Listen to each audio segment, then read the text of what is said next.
I'm hoping I can capture it, but you can just maybe see in the distance there's a seagull, and it's not too far off. Oh no! Stop focusing on this bloody window, there, anyway, you can just about see a dot. Now, that seagull has been following the ship, just literally just hanging out outside the window. And I'm just amazed because look, outside, it's just nothing. You know, you don't really appreciate how remote you are until you're in a boat. And we're in like the English Channel, so it's not like we're even that far from anything. It's not like the Bay of Biscay, at least, where you're half into the unknown. But when you see something like a seagull flying around, and he's gone off into the distance now, it's just crazy because they must live a lot of their life like out here in the middle of nothing. And it's like, what the hell do they eat? I mean, he's actually I think he just landed. I'm not sure, but you know what I mean? Yeah, he's flying really close to the water now, and it's way too far for you guys to see, especially as my phone won't let me choose where to focus. But yeah, it's just mind-blowing, really. It's kind of gives you a different outlook on things, and I think if you've never done it before, definitely do it. I feel I must have stayed in the boat and stayed in cabin before. I definitely have, but probably like going to Ireland or something, you know, like a few hours. But yeah, having this is like 24 hours on this one, and the outgoing was a bit longer. Is it 35 hours? Maybe a bit longer like that. With limited internet, you know, I'm not paying for that expensive internet, and I'm not walking into the common areas to get the free internet. It's good. It feels quite meditative, really, because you're trapped of your thoughts and left to your own devices. Literally, you know, Nintendo Switch and phone, but nothing like just staying in a hotel or something where you've got TV and you want to while away a few hours. Literally, it was a bit of a trek to get here. It's an 8-hour drive to get to the port, and then there were some issues with the electric check-in system and the COVID stuff. So once they couldn't give you the room ticket at the check-in, so you actually had to come to reception on the boat to get it, and there was a massive queue. You can imagine a boat which has, I don't know how many hundreds of cabins. I would think several hundred cabins. It must be, I mean, like maybe 700 cabins. I'll check. Queuing up for their room keys. So that made a long day exceptionally long. But I imagine I got to the room, I think around 10 p.m. and I was just out like a light.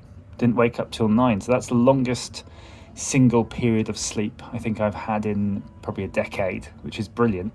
And then I woke up and I had some food because I went to Lidl's, and I had a few snacks. I just had a few snacks and then promptly went back to sleep and stayed asleep virtually the whole day till 4 or 5 p.m. and then milling around like I am now, tidying up, have a shower, walk around the boat a bit, and then just adjust totally to this pace of life. And you know, we're not going to stop for another couple hours, and then that's it. I mean, there are a bit more boats here on the horizon again. Sorry, I don't think you'll be able to see them. By the way, this prompts me to want to bring a proper camera with me on a trip like this. So yeah, it'll be a couple of hours landing in Portsmouth, and then continuing on in the journey.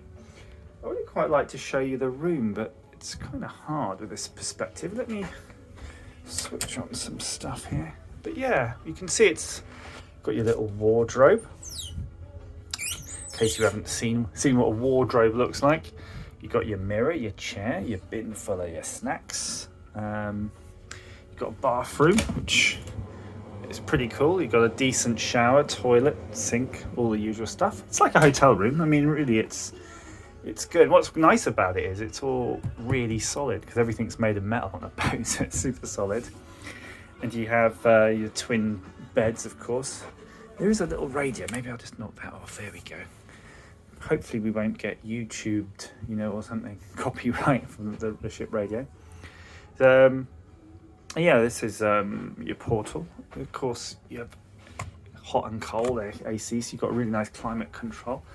And I just sort of find myself leaning on this little ledge here, looking out, going, probably sailing by in my head. But yeah, it's kind of humbling, to be honest with you. If you ever go to like the city, you know, go to London or something, and the hustle bustle of a main city, and then come out here, and then you sort of appreciate what ships and boats are. And this is probably a small one. This is called the Cap Finisterre, which is Brittany ferries, and they're like floating towns. You don't really, it's hard to visualize it, but once you see how many people actually are boarding these things, they're just floating towns with hundreds of rooms. Just imagine a hotel literally made out of metal with engine rooms and crew and all those sorts of people. That's what you've got here, which is just fascinating, isn't it? It's a massive, fascinating machine. This belies its age. Look, it's still got foam ports. But this ship, I did notice there was some Greek writing. Hello, I can talk to you. I did notice there was some Greek writing on the ship, you know, that had been painted over. And I did check, and it used to be run by a Greek shipping company. I think it was built around 2003, something like that, and then purchased by Brittany Ferries for 2010, something like 100 million quid, maybe more. I don't know, 200 million, whatever it costs. So it wasn't really that long in the Greek company, and obviously they'd refitted it for this route, because P&O ferries don't run this route. P&O, I think it's a British company, isn't it? P&O, which is like hundreds of years old. The Admiralty and all that nonsense don't run this sailing anymore. But yeah, just to continue that topic though of it being a machine, I'm just think of like how you have all these systems that give you all the water you need for the toilets and drinking water and all that stuff, and this is cool. And how do they do that? Is there big tanks, or do they have plants on board to just process this? I mean, I suspect it's very possible that they're processing it, a lot of it on board. I mean, you can't just chuck out all your turds into the sea. And imagine like when you park up in port, you'd have to have really big pipes. And I mean, I don't think ships necessarily hook up to the port to fill up with water and offload the tuds like an aeroplane, but maybe they do. I mean, I don't know if any of you guys have been on ships and you know, or worked with ships and you know. I'd definitely be fascinated in finding out. But yeah, then there's some, again, I'm going to try to point it out right there. And let's do a zoom. Yeah, you see, it focuses on my dirty fingernail instead of the outside. Again, it'd be really cool to find a camera app for a phone that lets you have control over the focus. I mean, I might just do that for next time. But yeah, you see all sorts of cargo vessels and oil vessels. I imagine the English Channel is very sort of busy. And I'm on the starboard side of the ship, which is kind of annoying. So on the other side of the ship, of course, you'd be probably able to see Isle of Wight. You know, I can't turn the camera enough. I'm sure there's Isle of Wight now popping up in the distance. 35 miles an hour. That's how fast this ship goes. So when you see the waves moving, that literally is the ship moving against the waves. It's not just the waves blowing past the ship, which is quite a speed, really, isn't it? If you imagine that. Even if you take your car 30 miles an hour, then you scale it up to the size of a block of flats and you're driving a block of flats around. That would be pretty impressive. Well, there you go. Hopefully back to normal, of course, now. Holiday is over. Arguably this one day on the boat doing nothing is probably really the whole holiday part of it, because you're forced to do nothing. But let's see. Let's get some video games or do some electronics or something. Unfortunately, I don't have any tools. We can't dismantle anything and have a look at how it works.